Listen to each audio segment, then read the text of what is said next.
L'eau est au cœur de nos préoccupations immédiates, là maintenant pour le présent, pour un avenir très très proche et évidemment un avenir beaucoup plus lointain. Et le PETR a sa part de travail à faire pour justement essayer de protéger ces ressources en eau. Et Manon Saint-Jalm, voilà, est animatrice pour la protection en eau pour le PETR. Et puis, nous avons Catherine Corby, qui est la vice-présidente du PETR, qui suit tous ces dossiers liés à l'eau. Et qui dit eau, dit agriculture et dit pratiques agricoles. Alors tout ça, c'est une vaste révolution qui est un sujet sensible sur lequel Manon travaille avec brio et avec sens pédagogique et diplomatie. Oui. Alors, c'est quoi sur le terrain, Manon, ton travail au jour le jour pour le PETR? Eh bien, sur le territoire, on a 10 aires d'alimentation de captage. En fait, c'est les zones qui alimentent les captages en eau potable. C'est que toute goutte d'eau de pluie qui tombe sur cette zone, elle finit au captage. Et donc, malheureusement, c'est cette zone qui contribue à la pollution. Et donc, nous, notre rôle au PETR, on a 3 postes d'animateurs. Et moi, j'ai aussi le rôle de coordonner cette cellule d'animation. C'est de travailler avec tous les acteurs qui sont présents sur ces aires d'alimentation de captage pour limiter en fait l'impact de leurs pratiques sur la ressource en eau et surtout sur la qualité de l'eau qu'on va distribuer au robinet des administrés sur le territoire. Alors voilà, il faut que Manon nous explique quelle est la qualité de l'eau sur notre territoire. Elle est bonne ou elle n'est pas bonne? Alors c'est vrai qu'on a des captages prioritaires avec une qualité de l'eau brute qui est dégradée. Elle est dégradée par la présence de nitrates qui proviennent des engrais que les agriculteurs apportent pour faire pousser les plantes et par la présence aussi de produits phytosanitaires. Et donc, sur ces captages-là... Excuse-moi, le produit phytosanitaire, c'est aussi de l'agriculture, mais pas que. Ça peut être aussi nos pratiques à nous, les particuliers, ou pas dans nos jardins, ou pas? Oui, mais normalement, les particuliers n'ont plus le droit d'utiliser de produits phytosanitaires. Les communes non plus. Et donc, et en plus, sur les produits phytosanitaires qu'on retrouve dans les eaux brutes des captages, c'est principalement... de toute façon, c'est que des molécules qui sont utilisées par la profession agricole, ou qui ont été utilisées aussi dans le passé, parce qu'on retrouve des traces et des traces importantes d'anciennes molécules, alors qui étaient aussi à cette époque utilisées par d'autres acteurs, notamment par la SNCF. Mais donc on a une qualité de l'eau brute, donc l'eau qui sort du sol, qui est dégradée. Et sur la plupart des captages, on est obligé d'installer des usines de traitement. Comme celle-là. Comme celle de Châteaurenard, pour rendre l'eau conforme aux normes qui sont définies pour dire que l'eau est potable. Et donc on peut traiter la présence de turbidité, c'est le fait qu'il y ait de la matière qui soit présente dans l'eau, la présence de produits phytosanitaires et dans certains cas la présence aussi de nitrates. Alors on sait que ces problèmes-là, ils ont été très très importants parfois, comme par exemple à la source de Bougie à Courtenay, où il a vraiment fallu trouver des systèmes particuliers pour le traitement de l'eau. Oui, c'est ça. Et en plus, ça représente des investissements conséquents en fait pour les collectivités. Et après, ensuite, c'est les administrés qui payent dans la facture d'eau en fait ces investissements. Et donc, en fait, il est nécessaire d'agir en amont et de mettre en place des actions préventives, parce que ces usines de traitement, elles sont pas éternelles. Il va falloir les renouveler. Elles ont des durées de vie limitées. Et en plus, plus on a de polluants dans l'eau, plus les coûts de fonctionnement en fait sont importants. On est obligé de remplacer plus souvent les filtres qui sont présents dans les usines de traitement. Ça nécessite aussi plus d'électricité, potentiellement plus de lavage aussi avec l'eau qui est prélevée pour laver les filtres. Et donc c'est le coût de la dépollution de l'eau est importante. Et donc c'est pour ça qu'il est nécessaire d'agir en amont alors ces actions ont aussi un coût, mais sur le long terme, on estime que ce sera plus intéressant d'agir de manière préventive que de manière curative. Ça fait combien de temps, Catherine, d'après toi, qu'il y a une politique de l'eau en fait de mise en place? Sur le PETR, c'est le Pays Gâtinais qui avait commencé à avec effectivement le financeur qui est l'agence de l'eau Seine-Normandie, du bassin Seine-Normandie, qui avait commencé finalement loi Grenelle, où en fait il était nécessaire de se poser la question de la préservation de la ressource en eau, etc. Et dès les Grenelles, en fait, hein, c'est le pays gâtinais qui a commencé donc à les proposer. Années 10, en fait. Oui, 2010, c'est ça. Voilà, qui a commencé à proposer et en fait des postes d'animateurs financés par l'agence de l'eau Seine-Normandie pour effectivement travailler sur la protection des captages. Alors néanmoins, donc, une eau captée, qualité dégradée, mais après traitement, évidemment, au robinet, une eau de belle qualité. Oui, on faut le dire quand même. Oui, quand même. Alors, il peut arriver que dans certains cas, l'usine de traitement, elle n'est pas en capacité d'absorber le flot de polluants qui arrive. Donc, dans certains cas, ça arrive que l'eau ne soit quand même pas conforme au robinet.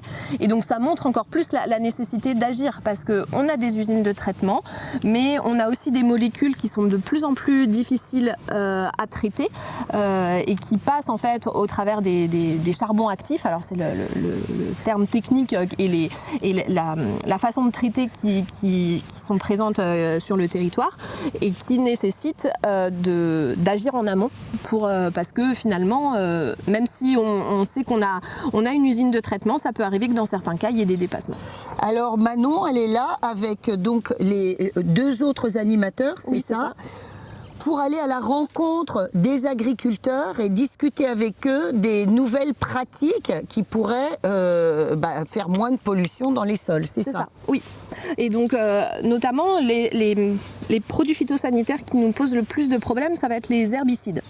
Et donc, on sait qu'il y a des pratiques... C'est les trucs qui deviennent orange fluo et rouge fluo dans les champs. On se croirait sur Mars à certaines périodes, c'est ça? Ça peut arriver. Ça, c'est l'utilisation du glyphosate. On n'a pas forcément d'apparition, nous, de glyphosate et dans de problèmes sur la qualité de l'eau. Mais il y a plein d'autres herbicides qui servent à enlever les mauvaises herbes présentes dans les parcelles et qui n'ont pas d'effet aussi visible. Et ces pires, on ne les voit pas. On les voit pas. Mais par contre, on sait qu'il y a des pratiques qui permettent de réduire l'utilisation d'herbicides ou de se passer complètement d'herbicides. Ça va être en premier lieu le désherbage mécanique, c'est qu'on va utiliser des outils pour enlever les mauvaises herbes. Et puis après, il y a des pratiques qui sont à mettre en œuvre au fur et à mesure sur plusieurs années, en fait, en diversifiant les cultures présentes sur les parcelles dans la succession des cultures qui sont présentes. Sur le territoire, principalement, la succession classique, c'est qu'on commence par un colza, après on enchaîne avec un blé, puis une orge. Et le fait d'introduire de nouvelles cultures, avec des cultures qui vont être semées au printemps, avec des cultures qui vont rester en place plusieurs années, et ça permet en fait de perturber le développement et le cycle de développement des mauvaises herbes, et donc d'en avoir moins. Et puis, est-ce que c'est ce qu'on appelle les adventices? Les mauvaises herbes, oui, c'est ça. Les adventices, le terme un peu plus technique. Et puis, donc c'est les principales pratiques où nous, on essaye d'inciter les agriculteurs à les mettre en place pour se dire qu'on sait que sur les parcelles où il y a du désherbage mécanique, où on diversifie les cultures, on sait qu'on aura moins d'utilisation, voire pas du tout, d'herbicides. Et puis peut-être que diversifier ses cultures, changer ses pratiques, ça rend son métier encore plus excitant. Alors, il y a la qualité de l'eau, il y a aussi la quantité. On n'en a pas parlé, mesdames. Oui, on en parle sur les captages prioritaires, on n'en parle pas beaucoup. On commence en ce moment à en parler avec les collectivités puisque à l'échelle du bassin Seine-Normandie, il y a un objectif de réduction des prélèvements de l'eau. Bah oui. Et un objectif de réduction de 14% pour les collectivités, en fait, quand elles prélèvent l'eau ici, donc à la source, et qu'elles le distribuent auprès des administrés. Et donc là, on fait un travail avec les collectivités en ce moment pour savoir cette eau prélevée, comment est-ce qu'elle est utilisée. En termes, il y a la consommation des abonnés particuliers. Dans certains cas, il peut y avoir aussi des industriels, des entreprises qui peuvent consommer beaucoup d'eau. Donc est-ce que là, dans ce cas-là, on peut les accompagner pour voir si dans les process qui sont utilisés, elles peuvent réduire leur consommation d'eau. Et puis, il y a un travail aussi à effectuer sur les renouvellements des réseaux pour diminuer les fuites. Les fuites qui sont présentes sur les réseaux parce qu'il y en a beaucoup. Est-ce que c'est intéressant de mettre partout des cuves de récupération d'eau de pluie? Parce que moi, je trouve ça formidable. Et puis d'un autre côté, je me dis que si l'eau de pluie, elle tombe plus dans le sol, elle va plus dans les captages après. Il y a ça, mais après, c'est aussi de se dire que l'eau de pluie, pour arroser son jardin, on n'a pas besoin d'avoir une eau potable au sens de l'eau qui sera traitée, où le coût du traitement peut être important. Et donc c'est vrai que ça peut permettre d'utiliser, quand il faut arroser son jardin, le faire aussi à des heures qui sont propices en fait à limiter l'évaporation. Mais ça peut déjà être une source d'économie d'eau.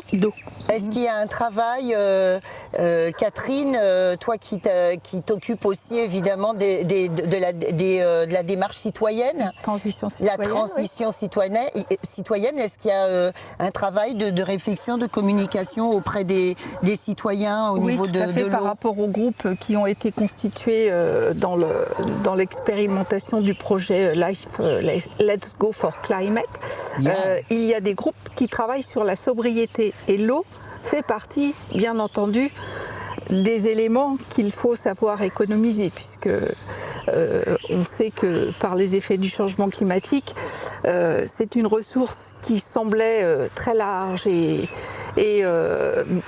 on n'aurait pas de soucis, abondante, pas de soucis pour l'avenir, sauf que là, on a bien des alertes de plus en plus importantes en disant attention, attention.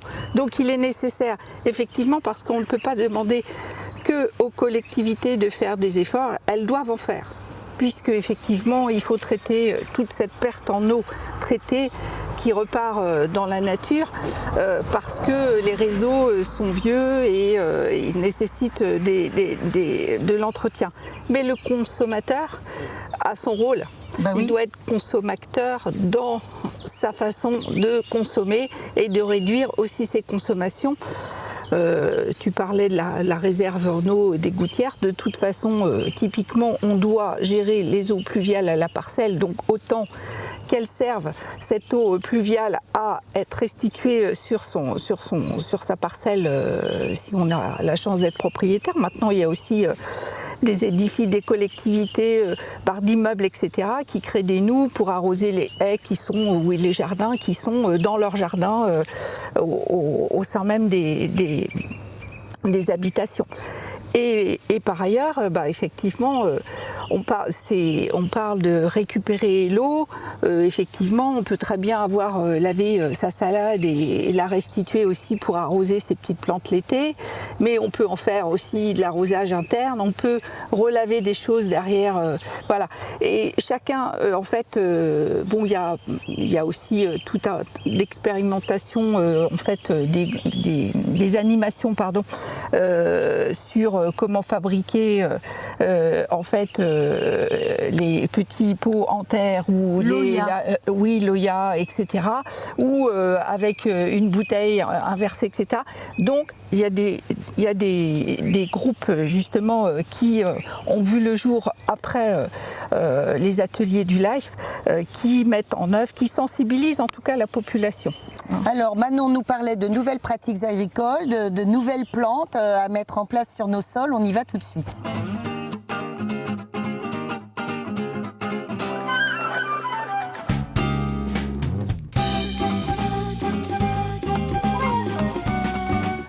Nous sommes toujours avec le PETR, avec Manon, avec Catherine, pour parler des ressources en eau et la façon dont le PETR nous accompagne la collectivité pour gérer cette ressource en eau.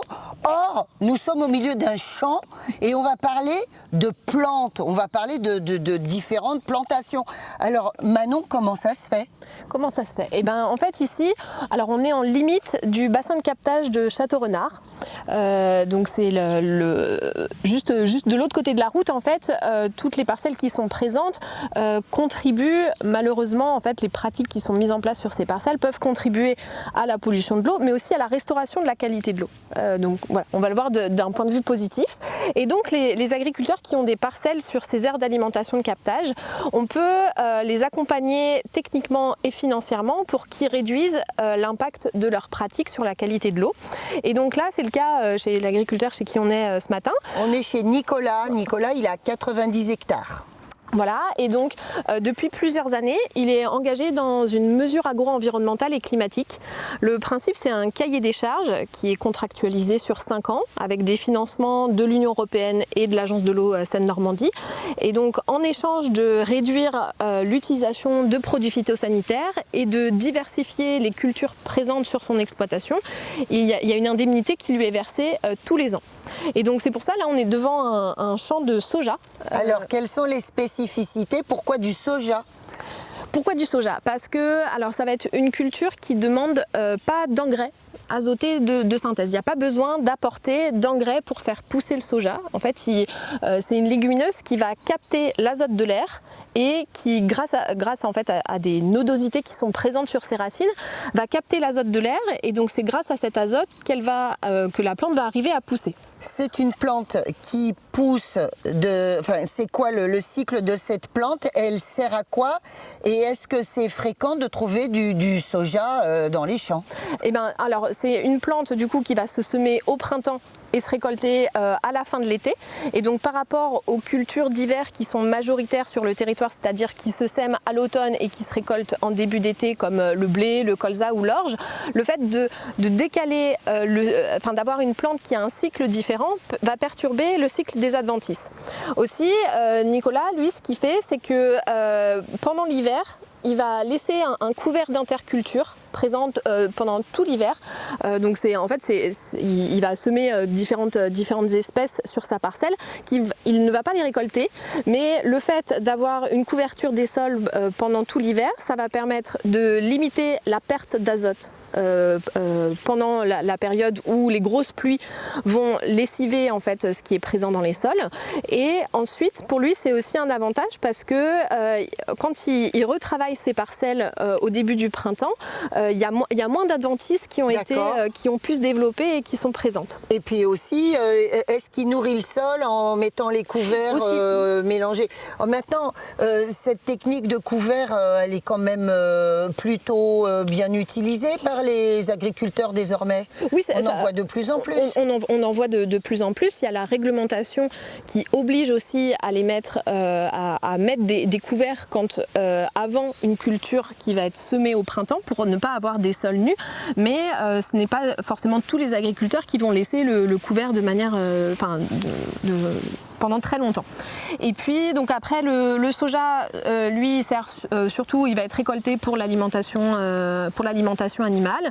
Et puis ça peut être aussi une culture qui peut nécessiter un petit peu moins d'herbicides et un petit peu moins d'eau qu'un maïs par exemple. Ah bah voilà, c'est ça, parce que j'allais me faire justement l'avocat du diable et dire il y a une autre culture qui se fait au printemps, c'est le maïs. Alors pourquoi est-ce qu'on choisit pas le maïs ?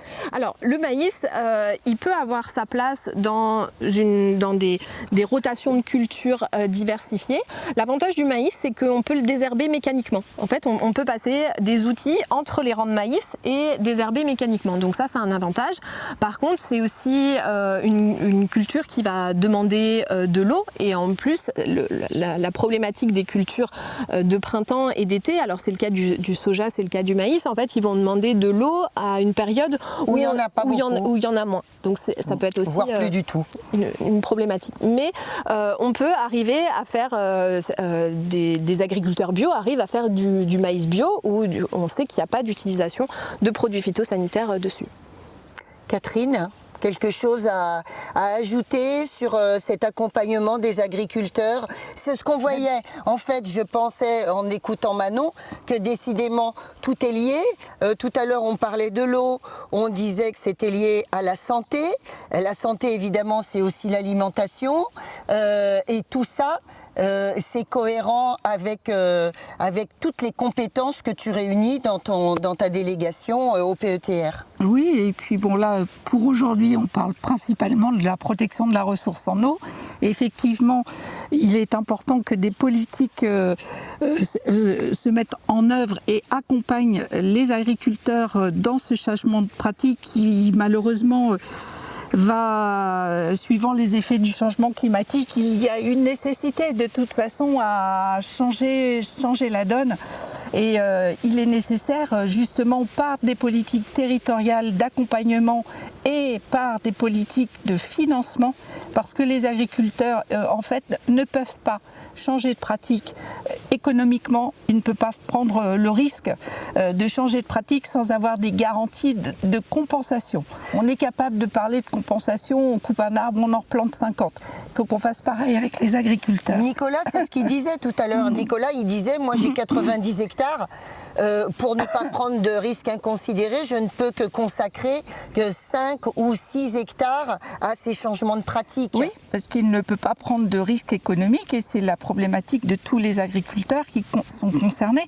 Donc effectivement, nous, dans notre politique d'animation de changement de pratique sur les captages, on priorise les captages. Bien entendu, on pourrait faire la même chose hors périmètre de captage, parce que de toute façon, ça ne pourrait qu'améliorer la qualité des sols et toute la biodiversité aussi, parce qu'on parle beaucoup de production pour l'alimentaire, l'alimentation animale. On est un pays où on parle de l'autosuffisance alimentaire, etc. Le soja, on fabrique du lait végétal de soja pour les consommateurs bio, véganes, etc. Qu'on importe pour le transformer. Voilà. Mais le soja peut tout à fait être introduit dans l'alimentation au quotidien. Donc voilà, politique alimentaire, politique agricole et tout ça. Mais nos agriculteurs ont besoin d'être soutenus. Ils ne peuvent pas économiquement prendre les risques pour l'intérêt vraiment général de la population. Et de prendre les risques tout seul et en plus d'être ciblés comme étant les principaux pollueurs. C'est quand même quelque chose parce qu'en fait ils sont ciblés comme étant les responsables et donc effectivement les pratiques agricoles sont responsables d'une partie de la problématique des pollutions que l'on retrouve dans l'eau, mais si on les accompagne pas économiquement, ils peuvent pas continuer à adhérer à ces changements de pratiques quoi en fait. Il faut les accompagner. Alors Nicolas, il n'est pas très content de son champ de soja parce qu'il y a eu plein de pigeons, mais on va aller voir un champ de sorgho et il est super beau.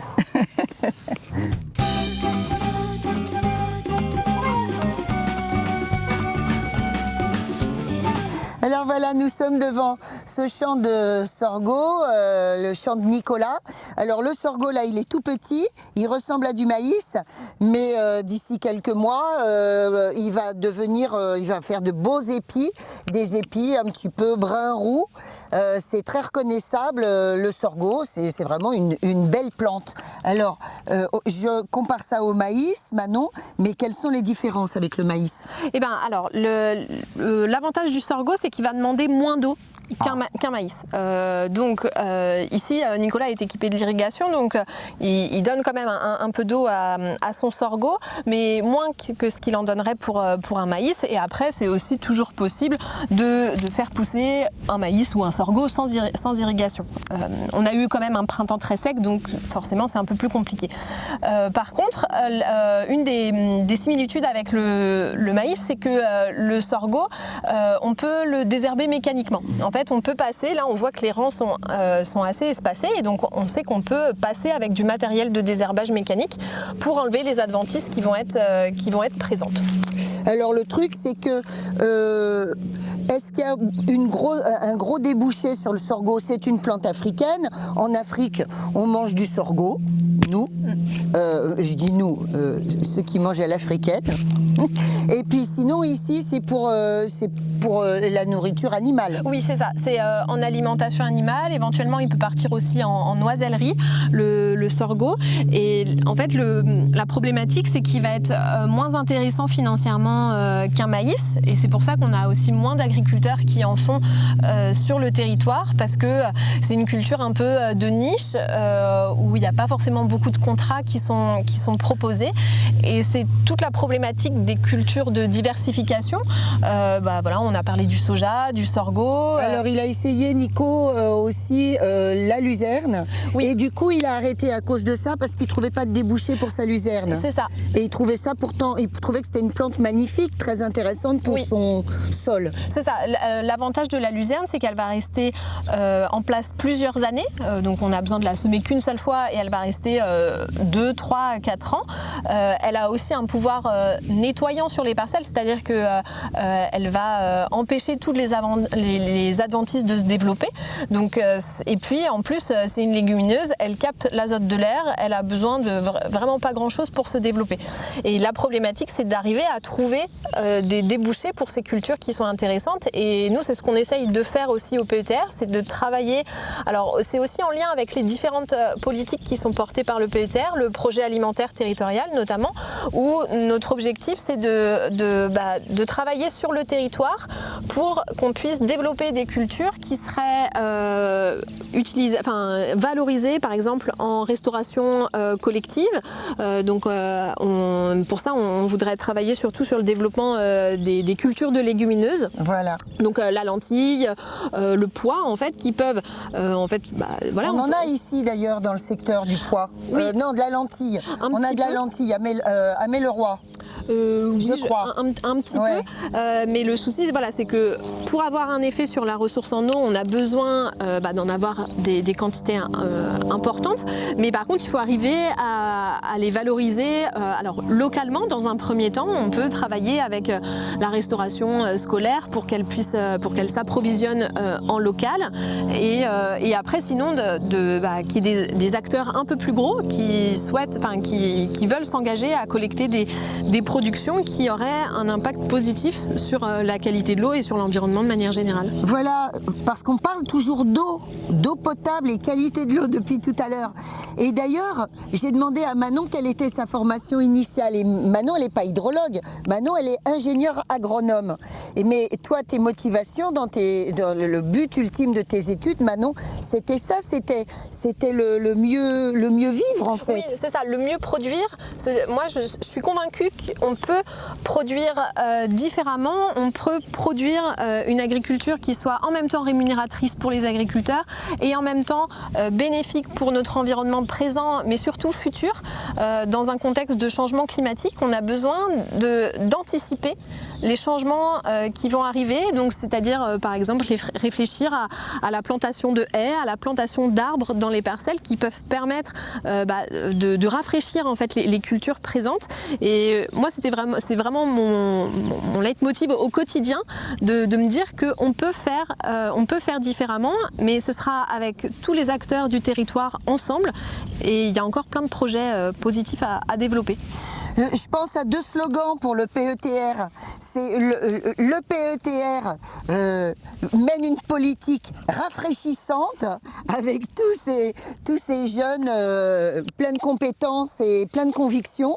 Et puis c'est déjà bien. Ou alors on pourrait dire aussi avec le PETR, la révolution est en marche. Manon, ça fait 7 ans qu'elle a démarré la révolution au PETR.